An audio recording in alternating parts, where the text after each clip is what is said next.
Abraham, manifestation का जो creative process होता है, यानी डिजायर से क्रिएशन तक का, उसमें कॉन्ट्रास्ट तो जरूरी होता है ना? जी हाँ, कॉन्ट्रास्ट सिर्फ जरूरी नहीं होता है, contrast should be short after, यानी आपको खोजना चाहिए कॉन्ट्रास्ट, बिकॉज कॉन्ट्रास्ट आपको और बेहतर बना के जाता है, क्योंकि कॉन्ट्रास्ट आपके डिज़ायर से ही जन्म लेता है।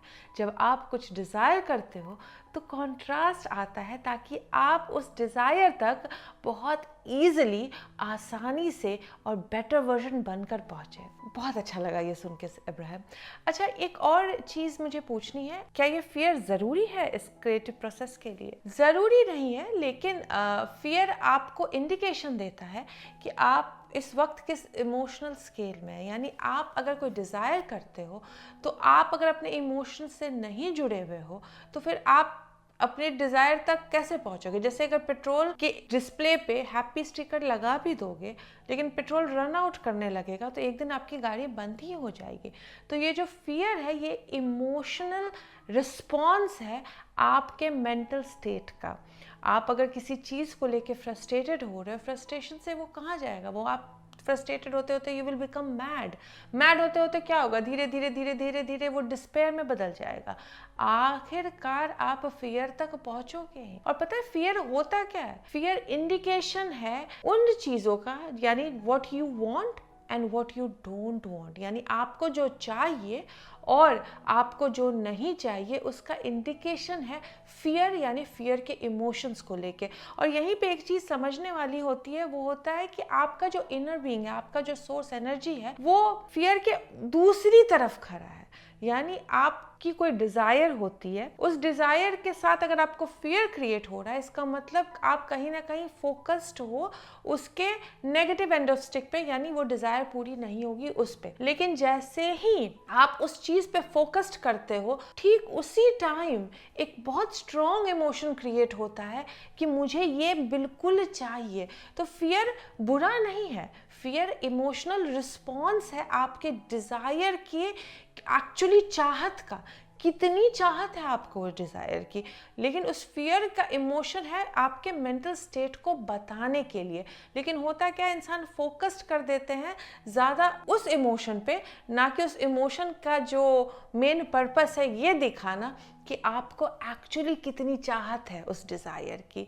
और उसका रीज़न भी यही होता है क्योंकि फिज़िकल रियलिटी में हम बहुत ज़्यादा एविडेंस के रूप में वो देखते हैं, तो हम ना कि ये सोचे कि ओह फियर आया है, इसका मतलब मैं बहुत ज़्यादा केयर करता हूँ इसकी, ओ माय गॉड फियर आया है, इसका मतलब ये मुझे बहुत चाहिए। और फिर आप फोकस करते हो उस फियर पे क्योंकि वो बहुत एविडेंट दिखता है आपको। जबकि होना ये चाहिए कि जब फियर क्रिएट हो तो आपको समझना चाहिए कि आपका सोर्स एनर्जी एक अलग पॉइंट ऑफ व्यू रखता है, जिसका मतलब ये है कि जो तुम्हारी डिज़ायर है वो तुम्हें बहुत ज़रूरी है, तुम्हारे लिए तुम्हें मिलेगी ही मिलेगी, क्योंकि when you ask it is always given. लेकिन हम अपना जब फोकस कर देते हैं फियर पे, तो हम डिले कर देते हैं, हम स्ट्रगल ले आते हैं, बहुत एक्शन ओरिएंटेड हो जाते हैं, और फिर हमारी जो डिज़ायर है वो नहीं आती है, या फिर आती भी है तो बहुत सारे स्ट्रगल्स के साथ आती है। ये तो मैं समझ गई, क्योंकि मेरी एक फ्रेंड है जो आपकी भी उतनी ही बड़ी फ़ैन है इब्राहिम, और मैं जब उससे बोलता हूँ कि 97% यूनिवर्स काम कर रहा है अभी मेरी लाइफ में, तो वो कहती है ओह सो स्वीट ऑफ यू कि तुम्हें अभी भी लगता है कि 3% तुम काम करते हो। ये तो उन्होंने अच्छी एनालॉजी दी है परसेंटेज वाइज सोचने की, लेकिन ह्यूमन तो काम करते ही है ना। आप बिल्कुल सोर्स एनर्जी हो क्योंकि आप ही सोर्स एनर्जी के अंग हो। लॉ ऑफ अट्रैक्शन है जो आपको चीजें ला के देता है। आप सोर्स एनर्जी हो क्योंकि आप में वो पावर है अट्रैक्ट करने की, लेकिन आपका वर्क है फोकस करने का। तो ये काम तो आपको एक्चुअली करना पड़ता है, फोकस करने का, क्योंकि अगर आप ओकेजनली चाहत करते हो किसी चीज़ की तो वो मोमेंटम क्रिएट नहीं करके देता है। तो as a human, as a source energy के पार्ट, आपका काम है आप कितनी ज़्यादा फोकस कर रहे हो, कितना कैलिब्रेट कर रहे हो, ताकि आपकी लाइफ में वो चीज़ें मैनिफेस्ट होके आए। परसेंटेज वाइज भी सोचना अच्छा होगा कि मैं इतने परसेंट पे हूँ, मैं उतने परसेंट पे हूँ, लेकिन ज़्यादा बेटर तरीका है ये सोचने का कि मैं कितना कैलिब्रेट कर रहा हूँ अपने डिज़ायर से, या मैं कैलिब्रेट कर रहा हूँ अपने डिज़ायर के ऑपोजिट चीज़ से, यानी उस इमोशन से, जैसे फियर, फ्रस्ट्रेशन, गुस्सा, एंगर, इस टाइप की चीज़ों से। तो आप अगर कैलिब्रेशन पे ध्यान दोगे तो ये आप क्रिएटिव प्रोसेस की सारी बाकी चीज़ों को ऑटोमेटिकली कर लोगे। जब आप फोकस करते हो कैलिब्रेशन पे, ना कि वो चीज मैं किस रास्ते से पाऊंगा, तो अपने आप रास्ते खुल जाते हैं। और कैलिब्रेशन करना इसके लिए इंपॉर्टेंट है क्योंकि आपको पता चलता है आप इस रेड हॉट मिनट में क्या सोच रहे हो, व्हाट डू यू वांट। क्योंकि क्रिएटिव प्रोसेस क्या है? क्रिएटिव प्रोसेस है when you ask it is always given.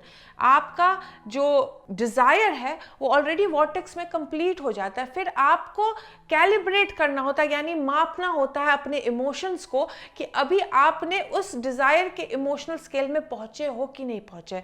अब जब तक नहीं पहुंचते तो हो सकता है कुछ कॉन्ट्रास्ट आके देगा ताकि आपकी डिजायर और स्ट्रांग हो, और अगर तभी भी स्ट्रांग नहीं होती है तो ज्यादा बड़ा कॉन्ट्रास्ट आता है। इसके लिए जब आप कैलिब्रेट करते हो, ड्रीम करते हो, सोचते हो, अपने इनर बीइंग के पॉइंट ऑफ व्यू से सोचना शुरू कर देते हो, बिकॉज इनर बीइंग क्या है? इनर बीइंग आपके डिजायर के अगेंस्ट कभी कुछ नहीं सोचता है, उसके अंदर कोई भी नेगेटिव इमोशंस नहीं है, नेगेटिव चीजों के बारे में नहीं सोचता है, उसको कभी भी कोई चीज इम्पॉसिबल नहीं लगती है।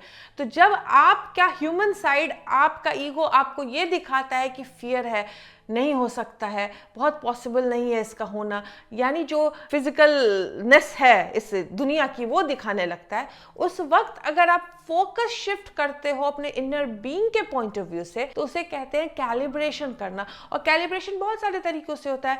हर वक्त ये सोचना कि इस वक्त इस सब्जेक्ट को लेके आपका क्या इमोशन है और आप अपने इनर बीइंग से कितने नजदीक हो और इनर बीइंग से कितने दूर हो, और अगर दूर हो तो किस तरीके से आप इनर बीइंग के पास पहुंच सकते हो ताकि उनका नजरिया भी आपका नजरिया बन जाए, यानी उनके नजरिए में हर कुछ पॉसिबल है तो आपके नजरिए से भी आपके ड्रीम और डिजायर्स पॉसिबल दिखने लग जाए। ये होता है असली वर्क ह्यूमन का। और फोकस कंटिन्यूसली रखना होता है, कभी चाहा कभी नहीं चाहा वाली डिजायर्स जो होती है वो मैनिफेस्ट होके उतनी स्ट्रांगली नहीं आती है। यानी आपको डिजायर है तो बिल्कुल हैप्पी होते हुए, विश्वास के साथ उस चीज के आने का इंतजार करना चाहिए, परेशान नहीं होना चाहिए, और कैलिब्रेशन करना चाहिए अपने इमोशंस का कि अगर मैं इस वक्त फियरफुल हो रहा हूं तो कैसे मैं इमोशनल स्केल में ऊपर जाऊंगा।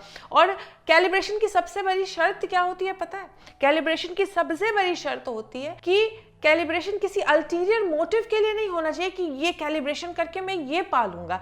कैलिब्रेशन की सबसे बड़ी शर्त ये होती है कि ये कैलिब्रेट करके मैं इस वक्त क्या पा रहा हूं, कल को पा लूंगा वो नहीं, इस वक्त क्या पा रहा हूं। जब आप इस वक्त सबसे पहला चीज पाते हो मैनिफेस्टेशन के रूप में अपने इमोशंस को लेके, यानी आपने कैलिब्रेशन की किसी एक डिजायर को लेके, डिजायर जब आएगा तो आएगा, लेकिन इस वक्त कैलिब्रेशन के कारण जो आपका बढ़िया मूड है वो होता है सबसे इंपॉर्टेंट मैनिफेस्टेशन और सबसे इंपॉर्टेंट रीजन होना चाहिए आपके जीवन में किसी भी चीज को लेके कैलिब्रेट करने का। अगर आपको घर चाहिए, आपने कैलिब्रेशन की कि घर, पहले आपने डिजायर की कि आपको घर चाहिए, फिर आप उसके सपने बुनने लगते हो कि ओ माय गॉड मेरे घर में ऐसी चीजें होंगी, वैसी चीजें होंगी, ये होगा वो होगा। फिर जब घर की चीजें क्रिएट करते हो तो ह्यूमननेस के कारण फियर हो जाता है कि पैसे कहां से आएंगे, मार्केट बहुत टाइट है, बैंक शायद लोन नहीं देगा, या मेरा मनपसंद वाला घर किसी और को मिल जाएगा।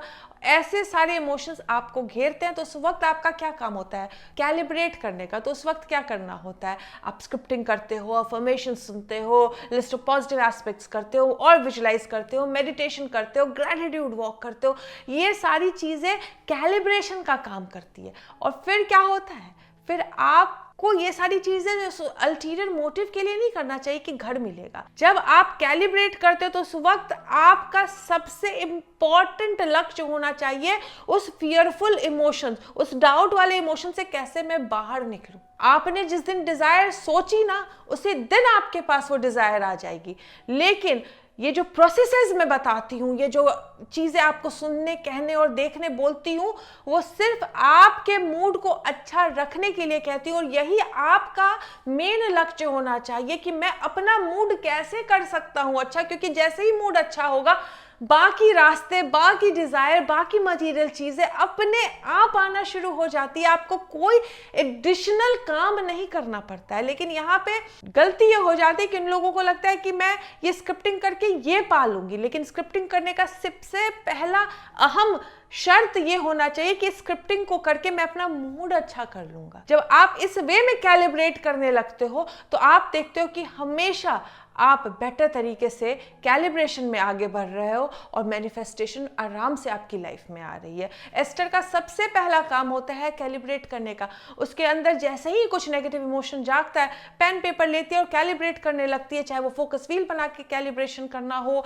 या फिर वो लिस्ट ऑफ पॉजिटिव एस्पेक्ट बना के कैलिब्रेशन करना हो या स्क्रिप्टिंग करके कैलिब्रेशन करना हो या फिर वो प्लेसमेंट में प्रोसेस करके वो कैलिब्रेशन करती है। बट वो कैलिब्रेशन करना शुरू करती है, शायद वो कैलिब्रेशन एक इमोशन के लिए करना शुरू करती है, बट जब वो कैलिब्रेशन करने लगती है तो बहुत सारे छुपे नेगेटिव इमोशंस भी आ जाते हैं सामने जिसको पता नहीं होता है। और वो बोलती है वाओ तुम भी छुपे थे, आओ तुम्हें भी मैं कैलिब्रेट करती हूँ ठीक करके, क्योंकि मेरा इनर बीइंग पता है कहाँ है। मेरा इनर बीइंग मुझे हर दिन ये बता रहा है कि एवरीथिंग इज पॉसिबल।